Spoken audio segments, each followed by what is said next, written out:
Are we financially smart? Alam niyo po kung meron tayong 10,000 sa ating savings account, our money actually loses its value over time. Kung meron po tayong 10,000 sa ating savings account earning 1% in a year, ibig sabihin kumita po tayo ng 100 pesos.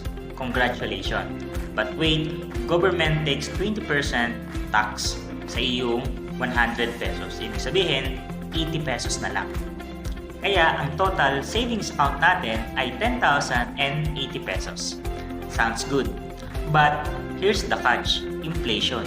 Inflation eats up about 4% of our money value every year. Ibig sabihin, ang 10,080 pesos na lang natin, ang pwede na lang niya mabili ay nasa 9,677 o yung kanyang buying power.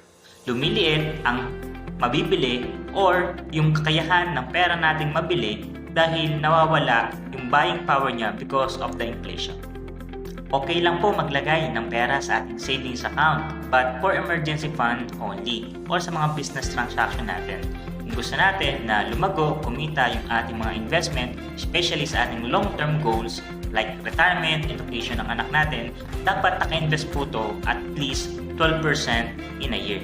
If you want to learn more on how to make your money grow and achieve your financial goals, meron po kami mga free financial seminar na pwede mong atinan online and face-to-face. Message us today or scan the QR code to register and start your journey to become financially smart.